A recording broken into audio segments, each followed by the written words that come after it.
Oke, bismillah. Ada banyak pertanyaan tentang hutang ini ya. Sepertinya memang Anda mesti mengikuti beberapa audio-audio saya sebelumnya dan ya coba di kubek-kubek lagi channel Telegramnya. Jadi begini, hutang ini ya sesuai dengan ilmu yang barusan saya bagikan, yaitu the law of projection ya, bahwa kehidupan kita itu sesuai dengan apa yang kita pikirkan. Sama dengan sebuah proyektor ya, kalau ada proyektor, ada laptop, kemudian ada layar, maka isi dari layar itu sesuai persis sama dengan laptop ya. Jadi tidak mungkin ada laptop tampilannya A di layar laptop, kemudian di layar infocusnya atau di layar proyektornya B. Tidak mungkin, pasti sama. Kalau di laptop A, di layar A, gitu ya. Nah, begitu juga hukum ini berlaku dan terjadi pada kehidupan kita, bahwa kita punya yang namanya laptop. Laptop itu adalah pikiran kita, kemudian proyektornya adalah akal kita. Akal kita itu terus memproyeksikan, dia berfrekuensi 60.000 pikiran setiap hari. Twing, twing, twing, twing, twing, twing terus gitu ya. Sadar nggak sadar, suka nggak suka, mau nggak mau, tetap dia berfrekuensi. Anda tidur, Anda terjaga, Anda berbaring, Anda duduk, terus dia berpikir, terus dia berfrekuensi ya. Dan setiap kata adalah energi, setiap pikiran adalah energi, dan energi tidak bisa dihancurkan ya. Nah, itulah yang tercipta ketika dia terproyeksikan melalui akal kita, maka dia terproyeksi melalui nasib kita ya. Nah, nasib itulah layar ya. Maka the law of projection, apa yang ada dalam pikiran kita pasti terjadi di nasib kita ya. Ketika kita berpikir bahwa aduh jalanannya macet, maka pikiran kita macet, akal kita memproyeksikan macet. Akhirnya yang terjadi adalah kita sedang berdoa, ya Allah macetkan hidupku, macetkan rezekiku, macetkan kebahagiaanku, macetkan keharmonisanku. Akhirnya layar kita ya, yaitu nasib kita, jadinya semua macet. Cara terbaik dalam mengelola kehidupan kita, kita tidak bisa melawan pikiran.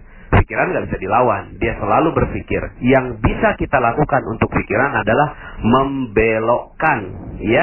Bagaimana membelokkan? Ya kalau macet kita bilang wow penuh gitu ya, karena memang realitanya penuh. Kita tidak melawan realita, tapi kita mengikuti realitanya supaya kita ganti dengan bahasa yang jauh lebih positif. Ketika kita bilang, wah penuh jalanannya ya, ketika istri kita nanya, gimana Pak? Gitu kan, gimana Bi? Gimana ya jalanannya? Oh iya jalanannya penuh. Nah kita sekarang sedang apa? Sedang memproyeksikan penuh. Sehingga akhirnya layar kita, layar kehidupan kita, nasib kita akhirnya jadi penuh ya. Nah penuhnya apa ya? Penuhnya rezekinya, penuh keharmonisannya, penuh kebahagiaannya. Dan kalau seandainya Anda lakukan itu, jalanannya jadi penuh, hati Anda jadi lega, tenang, Anda tidak akan pernah bisa mengeluh, Anda jadi gampang bersyukur gitu ya. Nah sehingga akhirnya hanya dengan men-switch fokus Anda, men-switch bahasa Anda, men-switch energi Anda, sama seperti laptop. Kalau Anda misalnya layarnya gambarnya A, terus kemudian kalau di PowerPoint itu kan tinggal pencet spasi ya. Nah, pencet spasi maka gambarnya berubah begitu ya. Sama dengan pikiran kita, pencet aja spasinya, macet, oh maaf bukan macet, penuh begitu ya. Nah, sekarang saya mau bicara tentang hutang ya. Nah, hutang, Anda mengerti tentang ilmu ini, hutang Anda langsung lunas dalam sekejap. Dalam sedetik lunas hutang Anda. Gimana? Waktu itu ada seorang yang datang pada saya, Pak Nas, hidup saya hancur. Wow, bagus saya bilang gitu ya.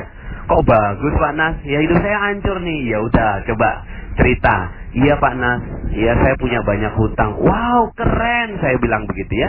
Kok keren sih Pak Nas? Ini saya udah mau dipenjara gara-gara utang ini. Iya, coba gitu kan. Berapa utangnya?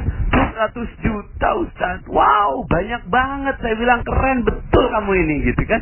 Dahsyat. Loh kok dahsyat Pak Ustaz? Ya ini saya nih udah mau pecah kepala saya gara-gara mikirin utang ini. Enggak, gini loh, saya bilang gini ya. Gini loh, zaman sekarang ini ya, dipinjemin 1 juta aja nggak gampang loh. Kamu itu dipinjeminnya 200 juta loh. Luar biasa loh kamu ini. Berarti kamu ini orang yang amanah, kamu ini orang yang jujur, kamu ini orang yang terpercaya, sehingga akhirnya orang mau kasih duit 200 juta buat kamu.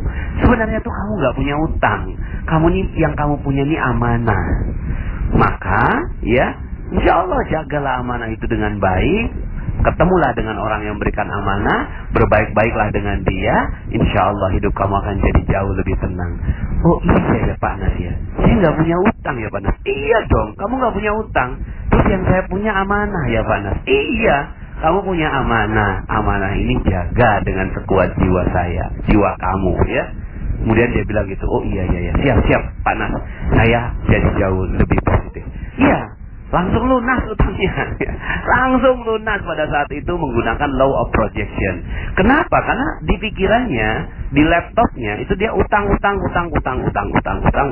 terproyeksikan, sehingga akhirnya apa yang terjadi? Nasibnya jadinya utang terus. Saya yakin orang yang seperti ini sampai kapanpun, sampai dia meninggal dunia, utangnya nggak akan pernah lunas.